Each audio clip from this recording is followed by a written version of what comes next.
بسم اللہ الرحمن الرحیم۔ ہمارے معاشرے میں بہت ساری خرابیاں، بہت ساری گڑبڑیں، معاشرتی خرابیاں،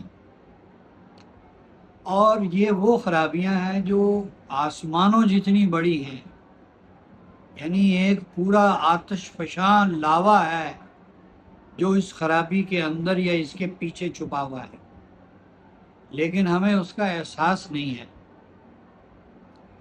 ان خرابیوں میں ایک خرابی گالی دینا۔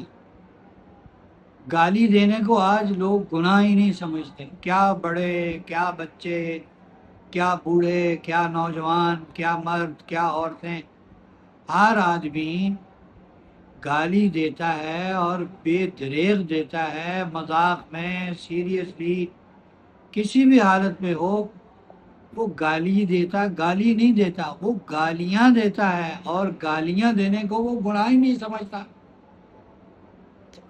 حالانکہ حضور صلی اللہ علیہ وسلم نے فرمایا سباب المسلم فسوق وقتالہ کفر، کہ مسلمان کو گالی دینا کبیرہ گناہ ہے اور مسلمان کو قتل کرنا کفر ہے۔ مسلمان کو گالی دینا کبیرہ گناہ ہے اور مسلمان کو قتل کرنا کفر ہے۔ ایک حدیث میں نبی کریم صلی اللہ علیہ وسلم نے فرمایا آیت المنافقی ثلاث، منافق کی 3 نشانیاں ہیں۔ اذا حدث کذب، بات کرے گا جھوٹ بولے گا، بات کرے گا جھوٹ بولے گا۔ وَإِذَا عَاهَدَ أَخْلَفَ، جب وعدہ کرے گا، کمٹمنٹ کرے گا تو اس کے خلاف کرے گا۔ وَإِذَا خَاصَمَ فَجَرَ، اور جب وہ کسی سے جھگڑا کرے گا تو گالی دے گا۔ بات گالی پہ ختم ہوگی، گالی سے شروع ہوگی، گالی پہ ختم ہوگی۔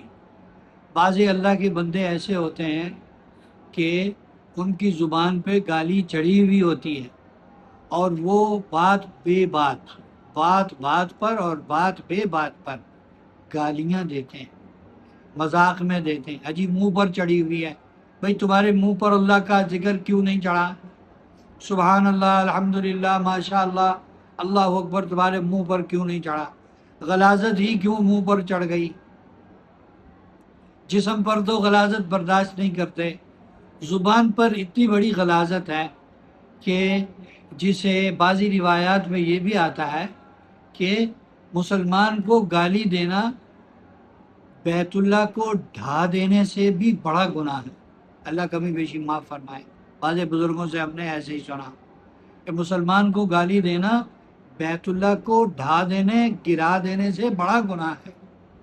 تو آج ہر کسی کے منہ پر گالی، بچہ بچہ ایسی گالی دیتا ہے، نوجوان ایسی گالی دے رہے ہیں، بوڑھے گالی دے رہے ہیں اور اس کو گناہ نہیں سمجھ رہے۔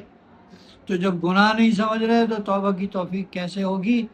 ہمیں سب کو سوچنا چاہیے کہ ہمارا معاشرہ کس طرف جا رہا ہے، گالی ہمارے معاشرے میں کتنی فروغ پا رہی ہے، ہماری زبان پر گالی کتنی ہے۔